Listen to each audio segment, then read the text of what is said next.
हमारे कटवर ना जा पाए। हाँ यही कमी है हमारा सब यही से कमी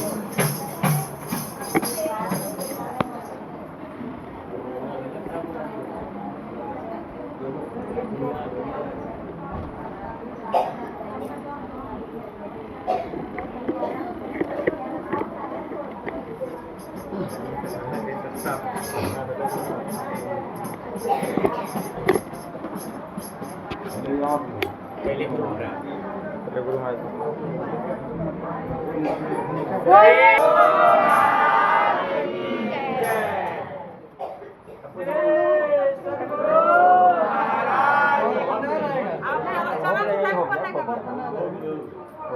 बाबा को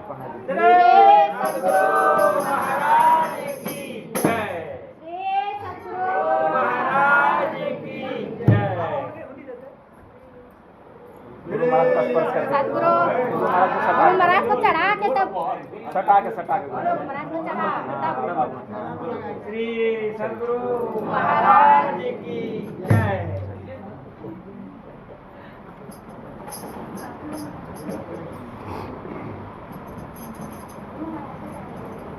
ऊपर में टमने मारेगा श्री सतगुरु महाराज की जय। श्री सतगुरु महाराज की जय। बोलिए प्रेम से श्री सद्गुरु महाराज की जय।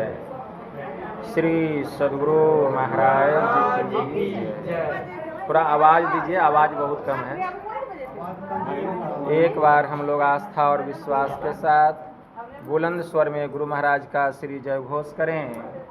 श्री सद्गुरु महाराज की जय। श्री सद्गुरु महाराज की जय। श्री सद्गुरु महाराज की जय। श्री सद्गुरु महाराज की जय। आवाज कहाँ? हाँ आया, अभी आया। श्री सद्गुरु महाराज की जय। अखंड मंडलाकारं व्याप्तं येन चराचरं तत्पदं दर्शितं येन तस्मै श्री गुरुवे नमः। गुरु बिनु ज्ञान न उपजे, गुरु बिनु मिले न भेव, गुरु बिनु संशय न मिटे। जय जय जय गुरुदेव, जय जय जय गुरुदेव। श्री सद्गुरु महाराज की जय। श्री सद्गुरु महाराज की जय।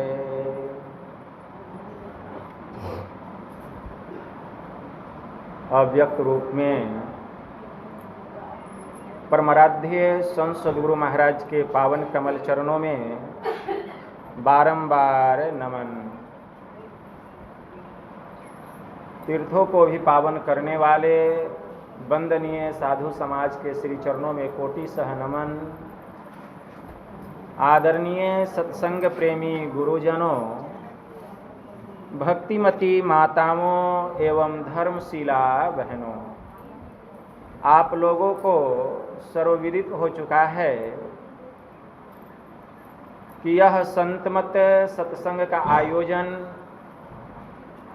20वीं सदी के महान संत सद्गुरु महर्षि में ही परमहंस जी महाराज के 142वां पावन जयंती समारोह दिवस के उपलक्ष्य में हमारे आदरणीय गोपाल सिंह जी और भूपलाल सिंह जी एवं घर परिवार समाज के सभी लोगों ने मिलजुल कर बड़े ही हर्षोल्लास के साथ यह संतमत सत्संग का आयोजन किए हैं।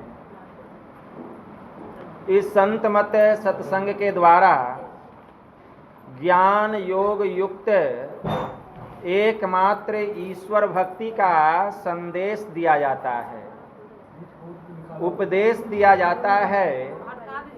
प्रत्येक प्राणी मात्र को बोध कराया जाता है कि ज्ञान क्या है, योग क्या है, भक्ति क्या है, जीव क्या है, माया क्या है, ब्रह्म क्या है। इन सभी रहस्यमयी बातों का ज्ञान सत्संग के माध्यम से यह जो जीव अबोध बना हुआ है, सत्संग श्रवण करते करते एक दिन वह सुबोध और परम ज्ञानी हो जाता है। अभी इस स्तुति, संत स्तुति और गुरु वंदना से पाठ का शुभारंभ हुआ। हम लोगों ने अति ही मनोयोग पूर्वक भक्ति युक्त ढंग से पाठ का श्रवण किया। तत्पश्चात परमाराध्य के द्वारा स्वलिखित सदग्रंथ सत्संग योग चारों भागों से भी हम लोगों ने पाठ का श्रवण किया। पाठ के क्रम में हम लोग वैदिक मंत्रों को सुन रहे थे। वेद में मंत्र आया है, वेद भगवान उपदेश करते हैं कि ओम युञ्जानः प्रथमं मनस्तत्वाय सविता धियम अग्निर्ज्योतिर्निचाय पृथिव्या अध्यावरत। इस मंत्र के द्वारा वेद भगवान उपदेश करते हैं कि हे मनुष्यों, अगर तुम उस जगत प्रसव करता, सृष्टि करता, सर्वेश्वर का, परमेश्वर का तत्व ज्ञान प्राप्त करना चाहते हो तो पहले बुद्धि योग करो, फिर मानस योग करो तथा अग्नि की ज्योतियों को एक करके योग की दृढ़ भूमि पर अपने आप को अच्छी प्रकार धारण करो। तो सबसे पहले आई कि बुद्धि योग करो। बुद्धि योग अर्थात सत्संग करो। गोस्वामी जी ने मानस में लिखा, बिनु सत्संग विवेक न होई, आराम कृपा बिनु सुलभ न सोई। बिना सत्संग किए सार क्या है, असार क्या है, क्या करना चाहिए, क्या नहीं करना चाहिए, यह विवेक बिना सत्संग का होने वाला नहीं है। इसलिए सबसे पहले बुद्धि योग करो अर्थात सत्संग करो, फिर मानस योग करो अर्थात मानस जप और मानस ध्यान करो। जब तक हम लोग सत्संग नहीं करेंगे, संत सदगुरु नहीं मिलेंगे। संत कबीर साहब की वाणी में आया, मैं आन परी चोरन के नगर, असत्संग बिना जियरा तरसे। इस सत्संग में लाभ बहुत है, और तुरंत मिलावे गुरु से। तो सत्संग का सबसे बड़ा लाभ क्या है कि सत्संग सुनते सुनते जब पुण्य का पुंज जमा होता है, जब पुण्य का प्रताप जमा हो जाता है, तब उस पुण्य के प्रताप से हमें संत सद्गुरु मिल जाते हैं। क्योंकि संसार में यही सबसे बड़ा पुण्य है। जिसके जीवन में संत सद्गुरु मिल गया, इससे बड़ा और संसार में कोई दूसरा पुण्य ही नहीं है। क्योंकि गोस्वामी जी ने मानस में लिखा, पुण्य एक जग मह नहीं दूजा, मन क्रम वचन विप्र पद पूजा। संसार में एक पुण्य से बढ़कर दूसरा कोई पुण्य नहीं है कि तन से, मन से और वचन से विप्र की सेवा करनी। लेकिन हम समझते नहीं है कि विप्र कहते किसको हैं। देवों के देव महादेव भगवान शिव जी ने माता भवानी से कहा कि हे देवी, न वेदम वेद मिथ्या हुर वेदो ब्रह्म सनातनम, ब्रह्म विद्यारतो यस्तु विप्रो सह वेद पारगः। कि वेद को वेद नहीं कहते हैं, नित्य सत्य ब्रह्म को ही वेद कहते हैं, और ब्रह्म ज्ञान में निरत व्यक्ति को ब्राह्मण और वेद पारदर्शी कहते हैं। जो ब्रह्म में विचरण करे वही ब्राह्मण है। बड़े उच्च कोटि के महापुरुष हो गए संत चरणदास जी महाराज। उनकी वाणी में आया कि ब्राह्मण सोई जो ब्रह्म पिछाने, बाहर जाता भीतर आने, पांचों बस करी झूठ न भाखे, दया जनेऊ हृदय राखे, आत्म विद्या पढ़े पढ़ावे, परमात्म का ध्यान लगावे, काम क्रोध मद लोभ न होई, चरण दास कहे ब्राह्मण सोई। तो ब्राह्मण कौन?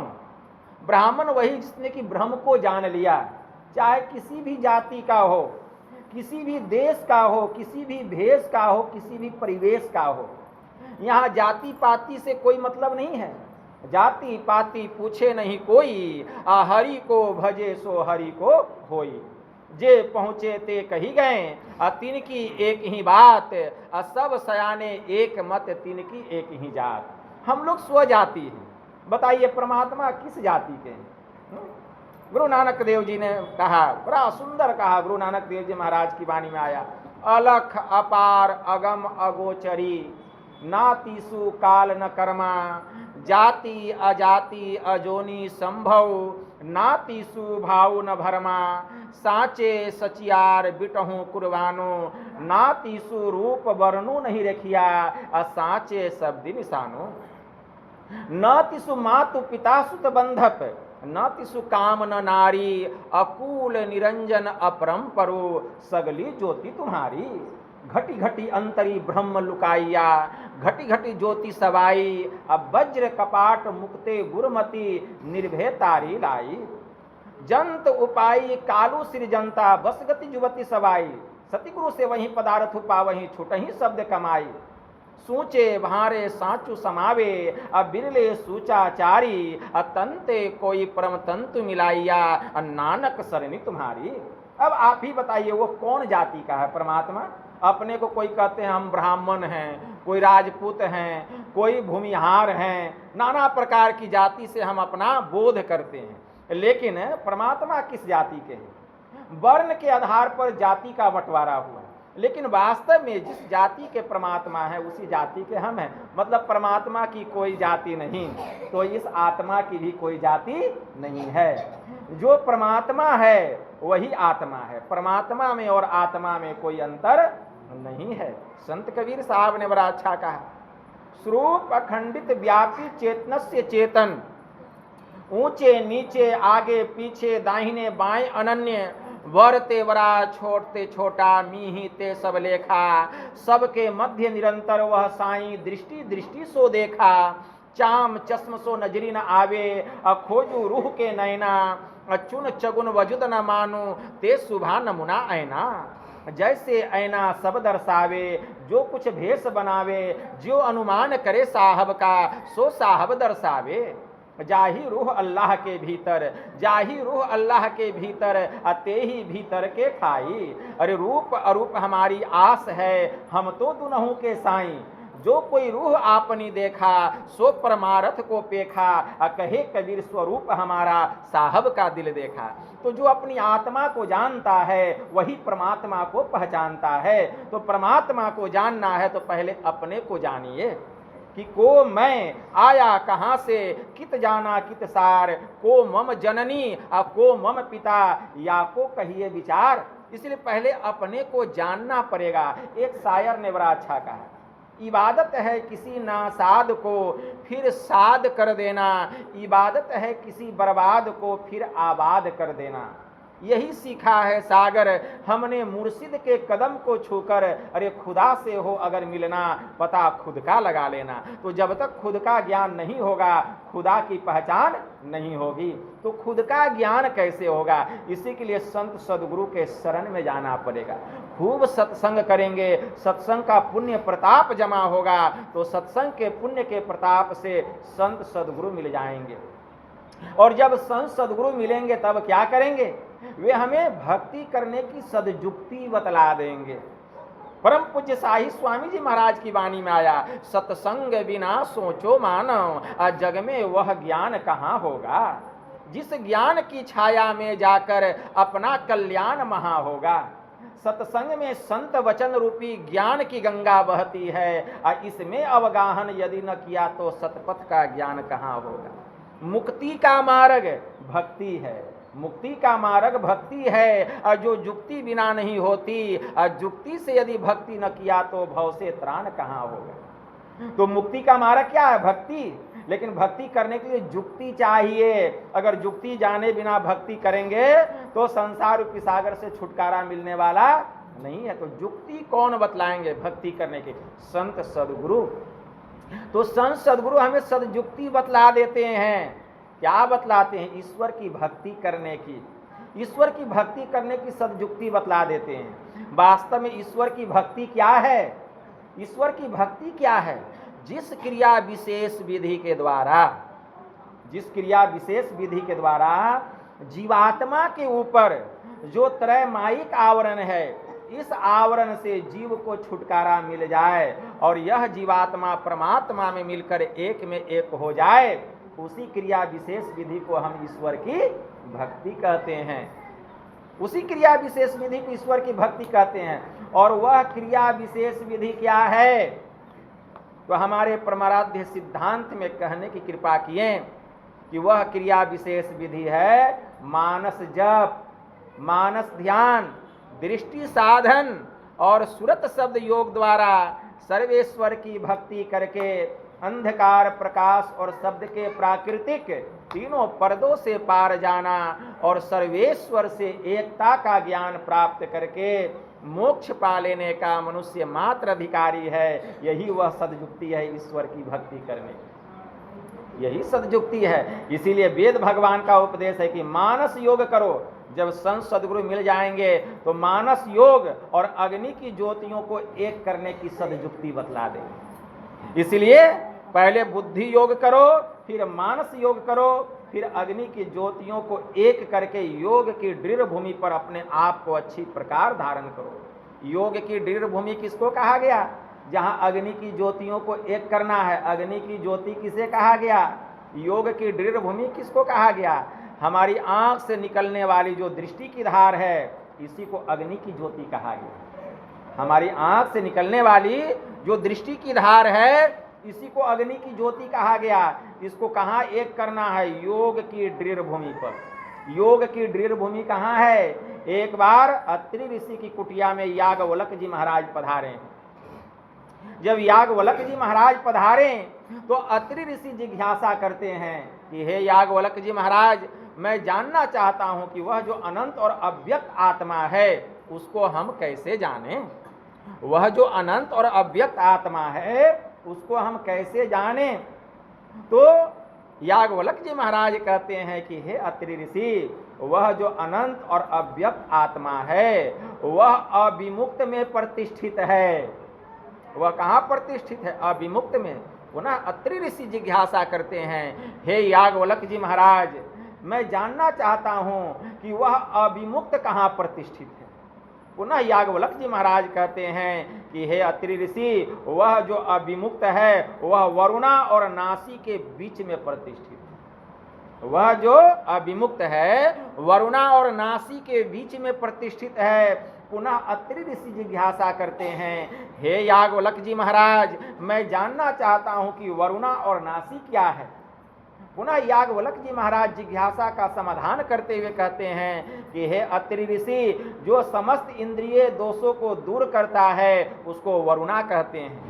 जो समस्त इंद्रिय कृत दोषों को दूर करता है उसको वरुणा कहते हैं। और जो समस्त इंद्रिय कृत पापों का नाश करता है उसी को नासी कहते हैं। उन्हीं दोनों के मध्य में वह स्थान है जहां अविमुक्त प्रतिष्ठित है और वहीं पर जीव का वासा है। जो ज्ञानी महापुरुष होते हैं, जो ब्रह्म ज्ञान की चेष्टा करने की जिज्ञासा करते हैं, वही अविमुक्त में अपनी दृष्टि की दोनों धारों को एक करने का, दृष्टि की दोनों धारों को एक करने का, अपने को जगाने का, योग की दृढ़ भूमि पर अपने को प्रतिष्ठित करने का अभ्यास करते हैं, प्रयास करते हैं। और जो जगा लेते हैं दृष्टि की दोनों धारों को एक करके, जो अंधकार से प्रकाश मंडल में चले जाते हैं, तो वह जीव जग जाता है। फिर वह जोगी की संज्ञा में आ जाते हैं।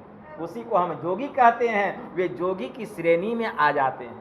इसीलिए गुरु नानक देव जी महाराज की वाणी में आया, जोग न खिंता जोग न डंडे जोग न भस्म चढ़ाइए, जोग न मुंडी मूरी मुराइए, जोग न सिंगी वाइये, अंजन माही निरंजन रहिए, जोग जुगति इव पाइए, गल जोगी न होई, अरे एक दृष्टि करी समसरि जाने, जोगी कहिए सोई। जोग न बाहरी मरनी मसानी, जोग न तारी लाइए, जोग न दिशी दिसंतरी भविये, जोग न तीरथ नहाइए, अरे अंजन माही निरंजन रहिए, जोग जुगति इव पाइए, गल जोगु न होई, एक दृष्टि करी समसरि जाने, जोगी कहिए सोई। सतगुरु भेंटे तो सहसा छोटे, धावतु वर्जी रहाइए, निझर झरे सहज धुनि लागे, घर ही परचा पाइए, अरे अंजन माही निरंजन रहिए, जोग जुगत इव पाइए, गल जोगी न होई, एक दृष्टि करी समसरि जाने, जोगी कहिए सोई।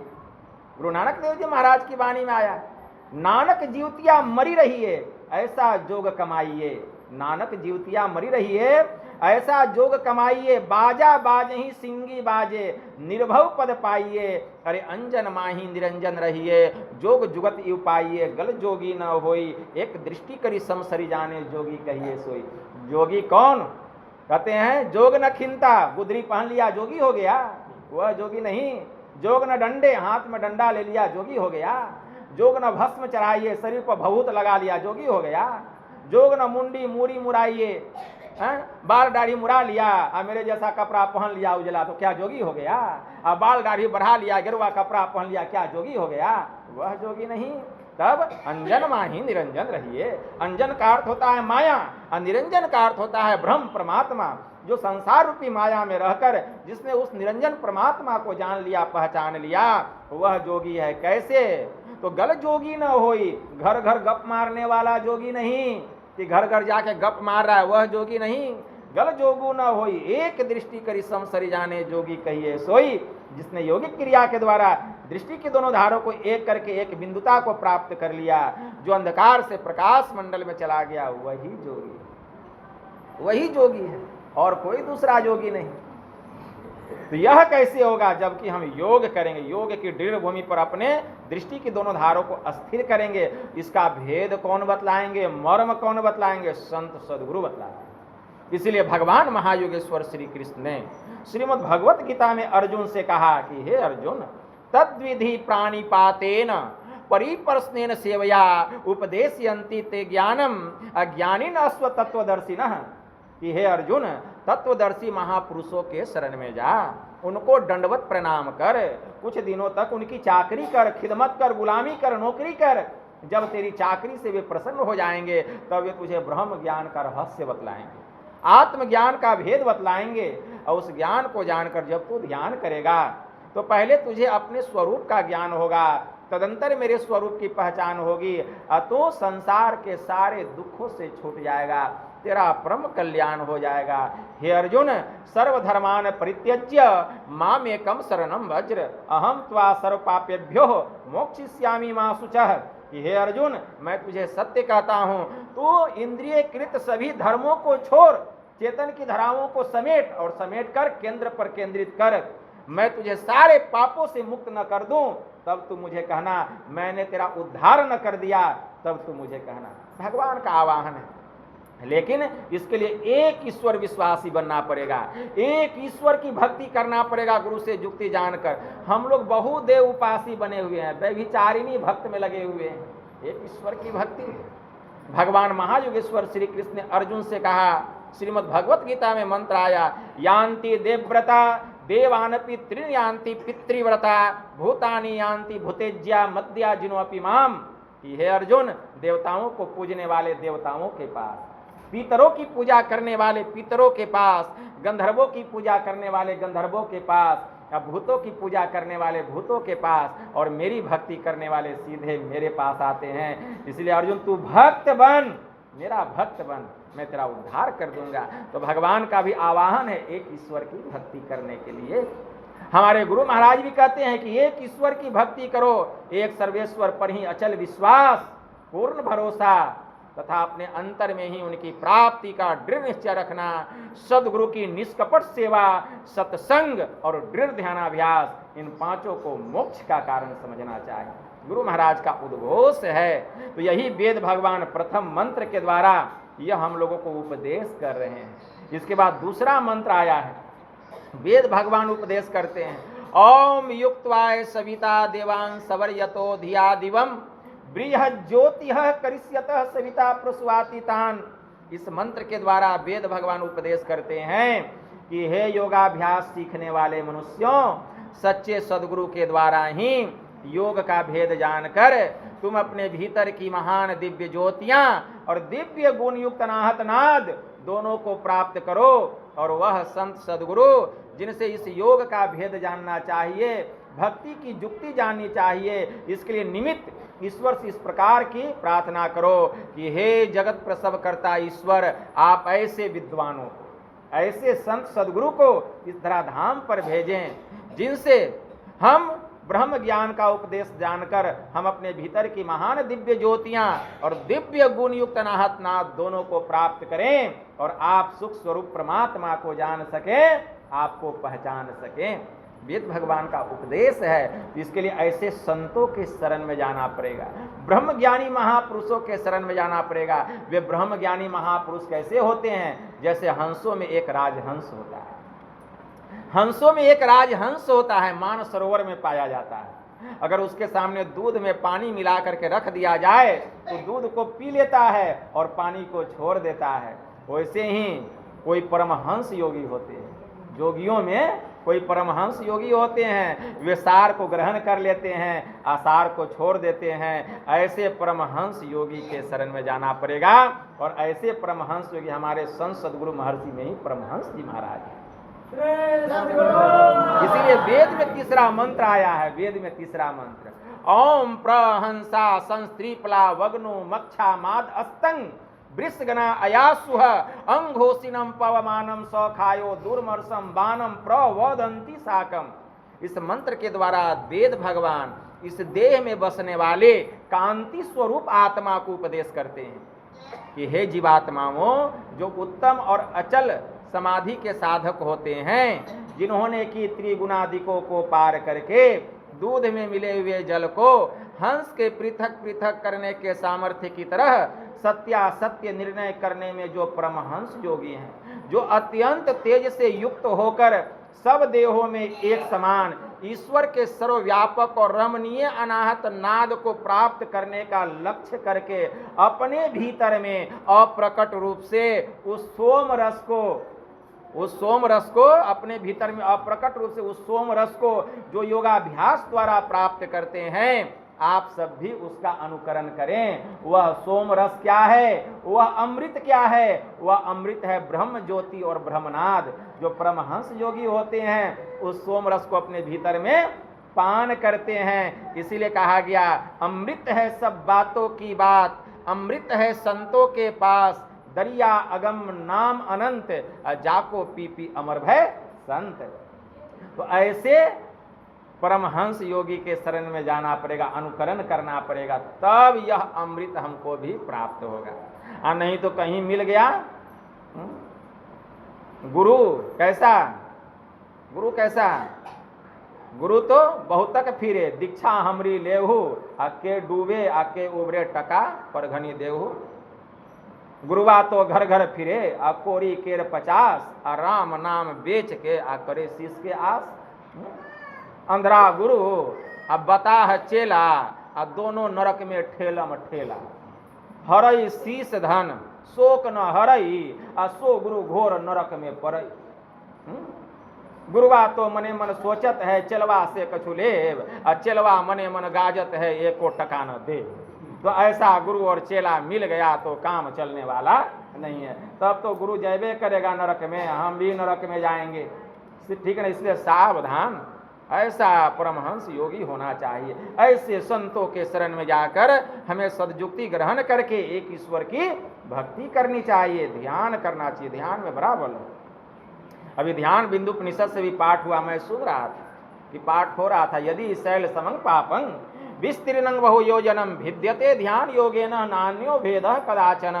अगर पहाड़ के समान कई कोस तक, कई योजन तक फैला हुआ पाप है तो ध्यान योग से जल के राख हो जाता है।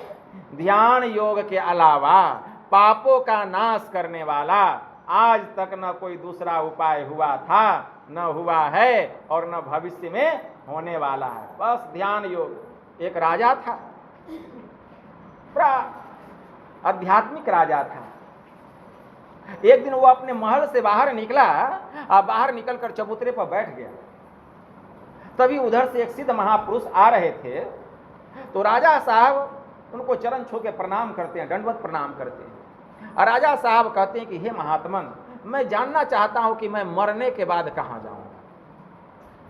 तो महात्मा जी कहते हैं, अजी तुम सुनना चाहते हो कि देखना चाहते हो? राजा बड़ा खुश हो गया, लगता है बड़े पहुंचे हुए महापुरुष हैं, लगता है ये दिखा भी सकते हैं।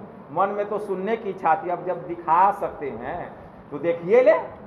तो कहते हैं कि महात्मा जी दिखा ही दीजिए तो बड़ा अच्छा होगा। तब दिखा देते हैं कि तू मरने के बाद कहाँ जाएगा, दिखा देते हैं। अच्छा आंख बंद कर। आंख बंद कर लिए राजा साहब। अब महात्मा जी अपना दाहिना हाथ ऐसे माथा पर रख दिए। जब माथा पर रख दिए तो राजा साहब की सूरत जो है अंधकार में चल रही है। चलते चलते राजा साहब एक घनघोर जंगल में गए। वहां लीद का पहाड़ था, पखाना का पहाड़ था। उसी जंगल में चले गए और उसे इतनी दुर्गंध निकल रही थी, लगा कि राजा की नाक फट जाए। दुर्गंध सहन नहीं हुआ, राजा साहब आंख खोल देते। तो महात्मा जी कहते हैं, क्या हुआ राजन? कहा कि क्या बताएं गुरुदेव, मैंने देखा अंधकार में मैं जा रहा हूं, एक घनघोर जंगल आया और वहां पखाने का पहाड़ है, बड़ा दुर्गंध आ रही थी, इसलिए सहन नहीं हुआ, लगा नाक फट जाएगी, आंख खुल गया। कहा कि सुनो राजन, जब तू मरेगा तो मरने पर वही पहाड़ पे जाएगा। जब तू मरेगा तो मरने पर वही पहाड़ पे जाएगा, वही पखाना खाना पड़ेगा।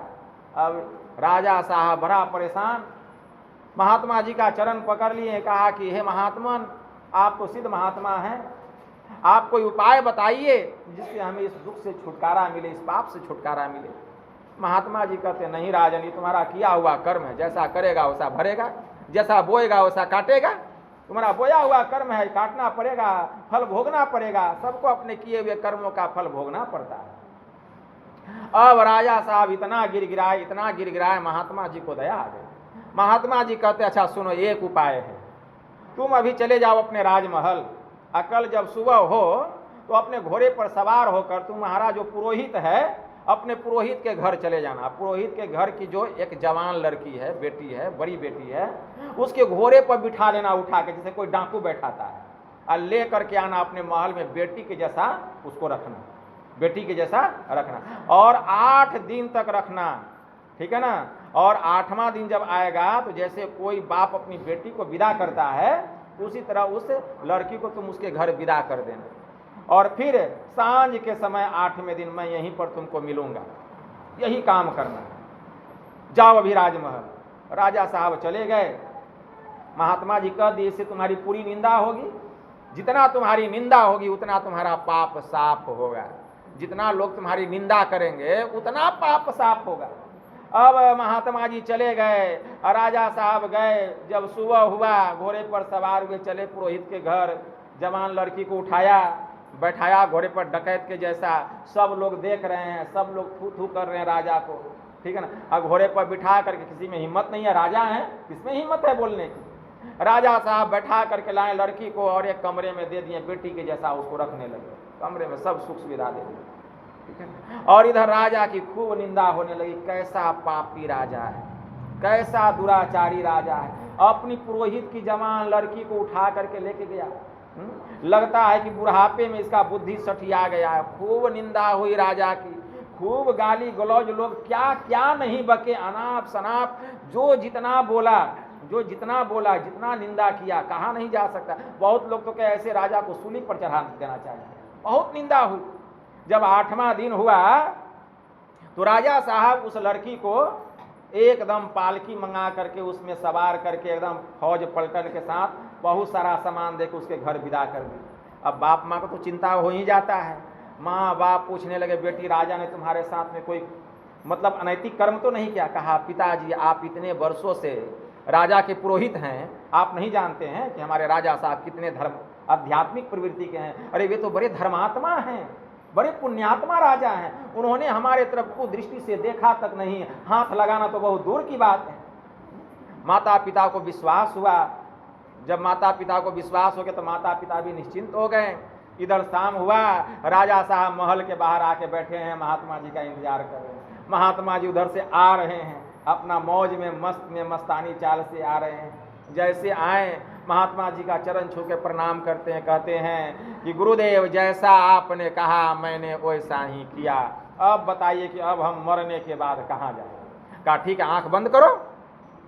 आंख बंद किया, दाहिना हाथ महात्मा जी रखें। अब महात्मा जी जैसे रखें, राजा साहब देखते हैं सूरत चल रही है, उनकी आत्मा जा रही है, घने अंधकार में उसी जंगल में चली गई। लेकिन अब वहाँ मैला का पहाड़ नहीं था, अब वहाँ मैला का पहाड़ नहीं, लेकिन अभी भी 10-5 किलो मैला वहाँ बचा हुआ था। तो मैला होता है, दुर्गंध तो निकलता ही है।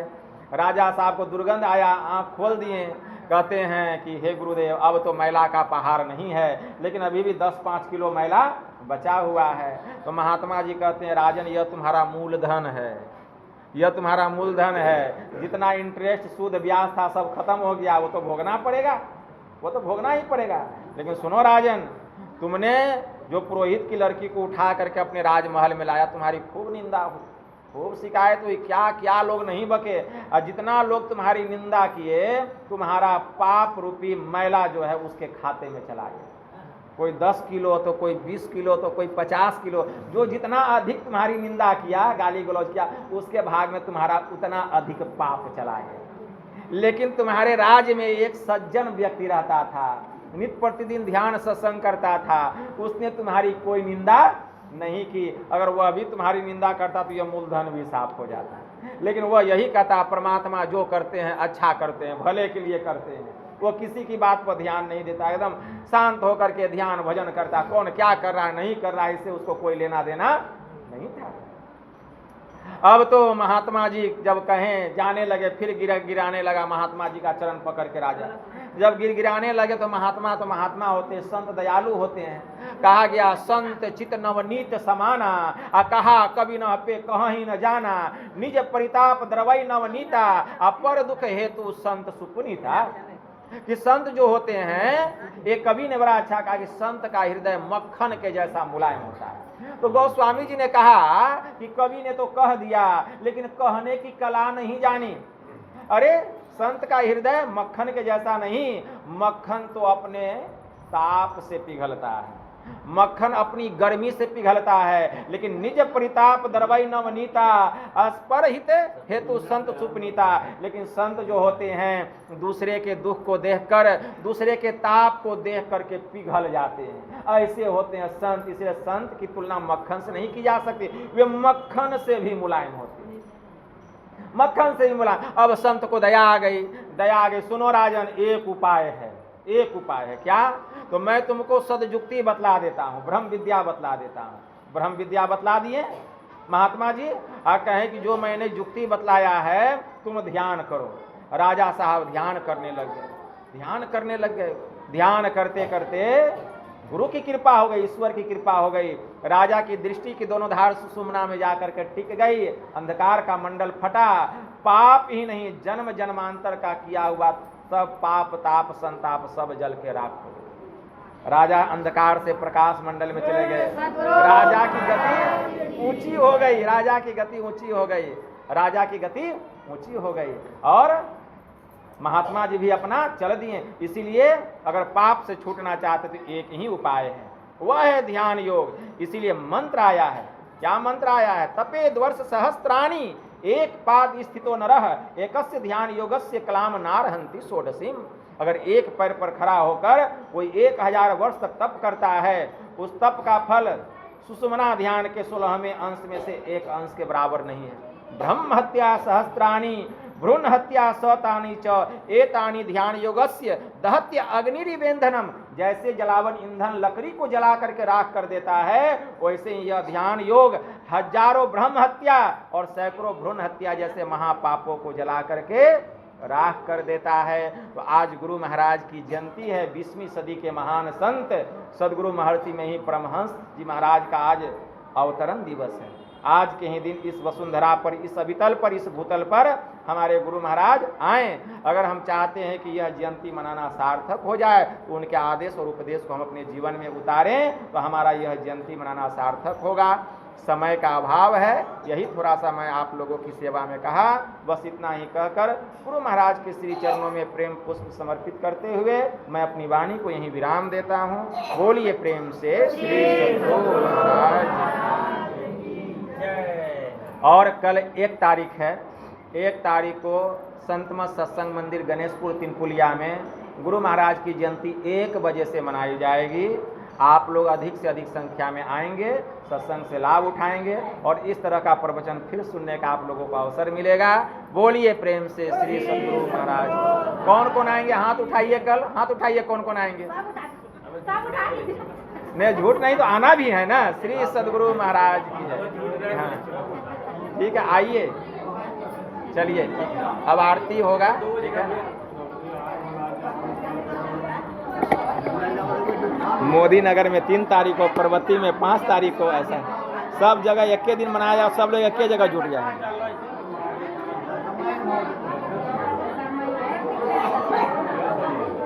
12 बजने वाला है।